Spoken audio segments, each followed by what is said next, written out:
Prologue. L'excellent film Conjuring, les dossiers Warren, The Conjuring, réalisé en 2013 par James Wan, connut à sa sortie un succès largement mérité.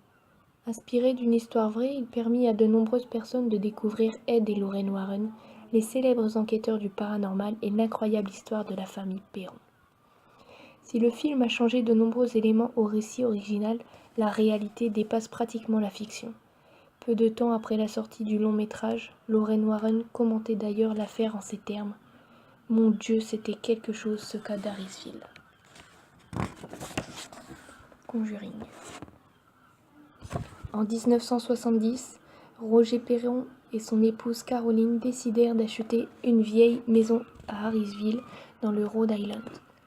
La propriété était une ancienne plantation qui avait été établie par le colon John Smith en 1680 et vendue à Roger Williams lors de la formation de l'État de Rhode Island. Située sur un terrain de 800 mètres carrés, on l'a surnommée The Old Arnold Estate. Et elle était constituée d'une ancienne ferme de 10 pièces, construite en 1736, et d'une grange gigantesque. C'était exactement l'endroit dont rêvaient Roger et Caroline. Une grande maison à la campagne où leurs 5 filles, Andrea, Nancy, Christine, Cindy et Avril, pourraient s'épanouir et grandir en toute liberté. Aussi étaient-ils particulièrement enthousiastes le jour de leur aménagement. Cependant, le conseil que leur donna l'ancien propriétaire, alors qu'il déballait les meubles, les laissa perplexes. Laissez les lumières allumées la nuit. L'homme ne leur dit rien de plus, mais les membres de la famille Perron n'allaient pas tarder à découvrir la raison de cet avertissement. Si ces mots leur avaient permis de comprendre que quelque chose n'était pas normal le jour même de leur arrivée, ce ne fut qu'en 1971 que les premières entités surnaturelles commencèrent véritablement à se manifester. Ils découvrirent alors que de nombreux esprits hantaient la vieille ferme.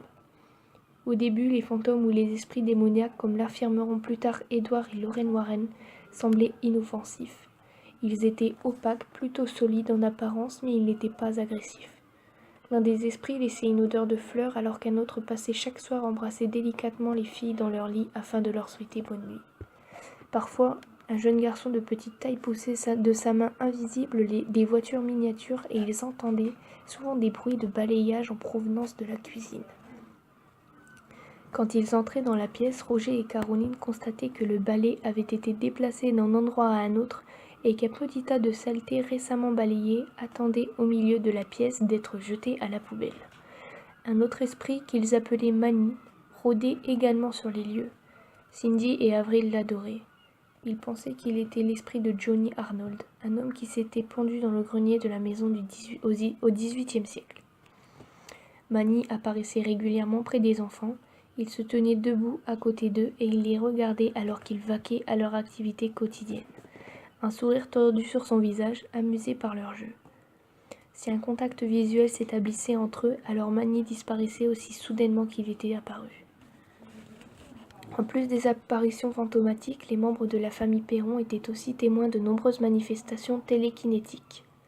Les lits lévitaient à quelques centimètres du sol, les combinés téléphoniques planaient dans les airs puis retombaient sur leur base quand quelqu'un entrait dans la pièce. Des photos se décrochaient inexplicablement des murs, divers objets de la maison semblaient bouger de leur propre volonté et il arrivait parfois que des chaises soient brusquement retirées alors qu'un invité était assis dessus. Si ces manifestations pouvaient sembler inoffensives, il y en eut de plus angoissantes comme le sang qui suinta d'une orange ou le mur qui s'évapora dans le néant. Le spectre d'une petite fille portant une robe de velours vert tenait régulièrement la famille en éveil, criant toute la nuit « Maman, maman !» tandis qu'une autre apparition torturait la jeune Cindy alors âgée de 8 ans, en lui répétant continuellement « Il y a 7 soldats morts enterrés dans le mur ». Si cette apparition était pénible mais inoffensive, tous les esprits n'étaient pas bienveillants. Certains tiraient sur les jambes et les cheveux des filles au beau milieu de la nuit, alors que d'autres faisaient claquer les portes, les refermer ou les bloquer de telle sorte que personne ne parvenait plus à les ouvrir. Andrea Perron, qui écrivit un livre sur les événements par la suite, House of Darkness, House of Light, The True Story, laissa entendre qu'à cette époque, un esprit particulièrement maléfique avait agressé certaines des petites filles. Interrogée quant à la nature des agressions, elle éluda la question en répondant aux journalistes, disant qu'il y avait un très mauvais esprit masculin dans la maison, avec 5 petites filles. Aucun membre de la famille ne voulut jamais en parler. Cependant, cet esprit maléfique n'était pas le pire d'entre tous. Et la plus malveillante créature de la maison semblait s'acharner sur Caroline Perron, la mère. On pensait qu'elle était le fantôme de Bathsheba Sherman, une femme soupçonnée de sorcellerie qui avait vécu au début du XIXe siècle et qui avait mis fin à ses jours en se pendant à un arbre derrière la grange. Née en 1812, dans le Rhode Island, Bathsheba Thayer avait épousé un homme du nom de Judson Sherman, le 10 mars 1844 à Thompson dans le Connecticut. Elle était femme au foyer et son mari Judson travaillait comme agriculteur sur leur terre, non loin de la ferme des Perron. De son vivant, Bathsheba avait connu une vie de solitude. Elle était devenue une paria de la société après avoir été accusée de meurtre de son bébé. Le corps de l'enfant avait été retrouvé avec une grande aiguille plantée à la base de son crâne et Bathsheba avait été accusée de l'avoir sacrifié à Satan. Faute de preuves, l'affaire avait été abandonnée. Bathsheba était également soupçonnée d'avoir eu 3 autres enfants dont aucun n'aurait dépassé l'âge de 4 ans. De plus, si l'on en croit les légendes locales, ces enfants n'étaient peut-être pas ses seules victimes. Bathsheba aurait brutalisé ses serviteurs et les aurait affamés et battus pour des erreurs sans importance. Quand elle mourut le 25 mai 1885, 4 ans après son mari, le coroner écrivit qu'il n'avait jamais rien vu de semblable. Son corps émacié avait l'air étrangement figé, on aurait dit qu'il s'était transformé en pierre.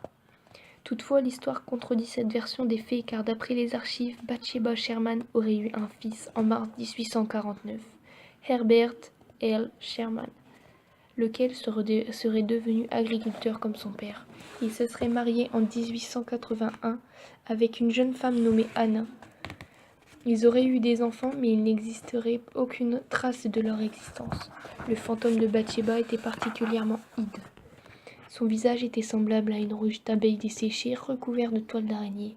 Il ne possédait pas de véritables traits humains et de la vermine rampait dans les crevasses gravées sur sa peau ridée.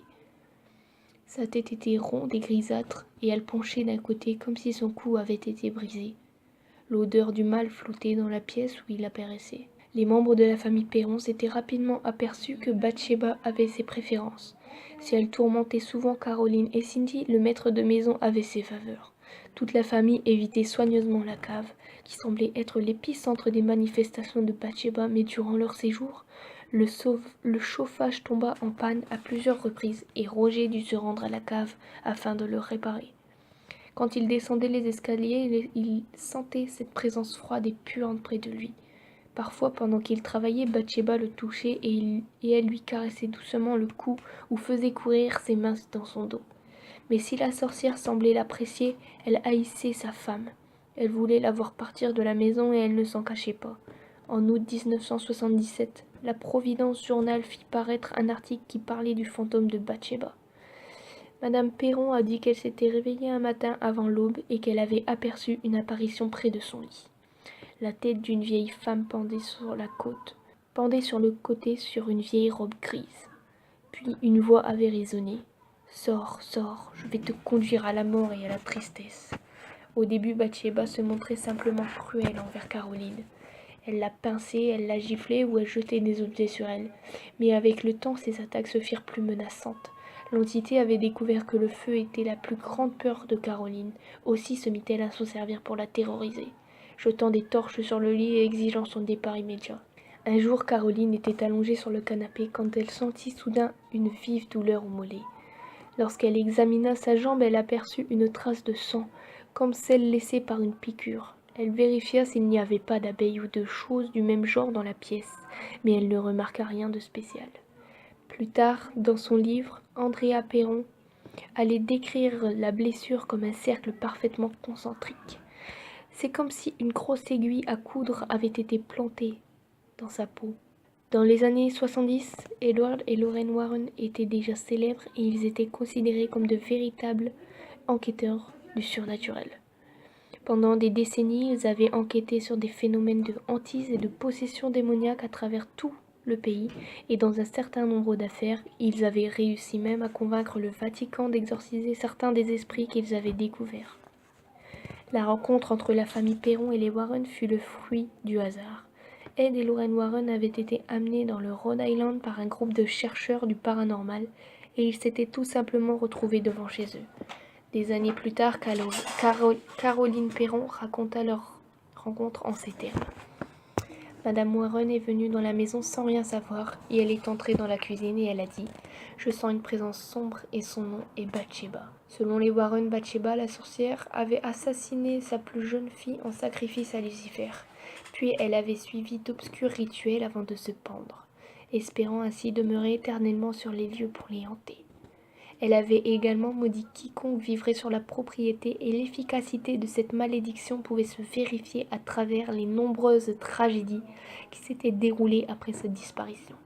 Dans le livre noir de Burrillville, l'ancien livre des dossiers publics de la ville, on pourrait relever 2 suicides par pendaison, un suicide par le poison, le viol et l'assassinat d'une fillette de 11 ans, 2 noyades dans un ruisseau près de la maison, 4 hommes mystérieusement morts de froid ainsi que de la pendaison d'une vieille femme de 93 ans au chevron de la grange. Les Perron n'étaient pas vraiment croyants et la faiblesse de leur foi fut la plus grosse préoccupation de Lorraine Warren lorsqu'elle eut à s'occuper de cette affaire de hantise.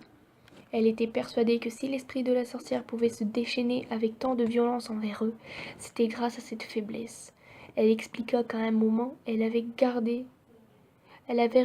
dans un coin et qu'elle avait alors aperçu la chose la plus grotesque qui ne lui avait jamais été donnée de voir dans sa vie. Fort heureusement, elle avait réussi à la faire disparaître. Au nom de Dieu, vous n'avez que votre foi comme protection. J'ai toujours eu ma foi. La protection de Dieu m'a permis de faire cela.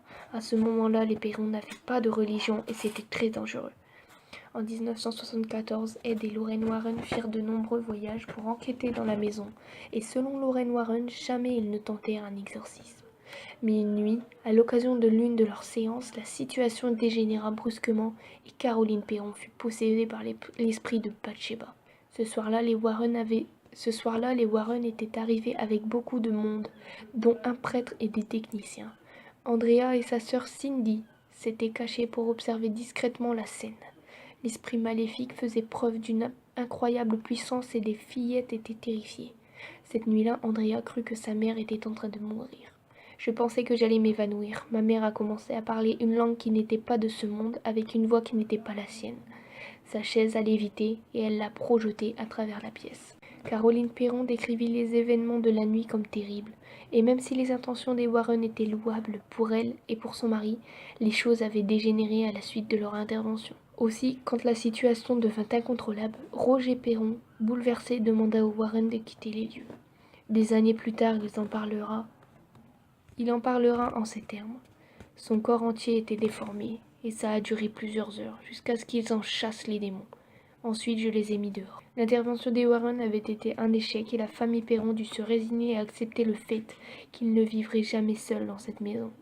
À la suite de ces événements, Roger et Caroline découvrirent que toutes les personnes qui avaient occupé les lieux avant eux, à part un ministre du culte et sa famille, avaient elles aussi constaté des phénomènes surnaturels. Mais en dépit de toutes les manifestations pénibles qu'ils subissaient, des contraintes financières incontournables allaient les empêcher de quitter leur maison d'Harrisville. Durant 10 longues années, les membres de la famille Perron durent composer avec les esprits, les pacifiques comme les plus malveillants.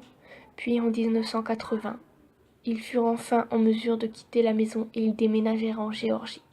Par la suite, la propriété fut rachetée et sa nouvelle propriétaire déclara qu'elle et son mari connaissaient eux aussi des expériences paranormales dans la ferme, mais beaucoup moins intenses que celles de la famille Perron. Ed Warren mourut en 2006, mais Lorraine enquête toujours activement sur les phénomènes surnaturels. Elle gère également un musée privé occulte à l'arrière de sa maison à Monroe, dans le Connecticut, avec l'aide de son neveu Tony Spera. Après la sortie de son livre, Andrea Perron ne fut pas spécialement surprise de constater que certains ne croyaient pas dans leurs histoires. Récemment, elle leur répondait « Toutes deux, ma mère et moi, préférerions avaler notre langue plutôt que de dire un mensonge. » Les gens ont libre de croire ce qu'ils veulent croire, mais je sais ce que nous avons vécu.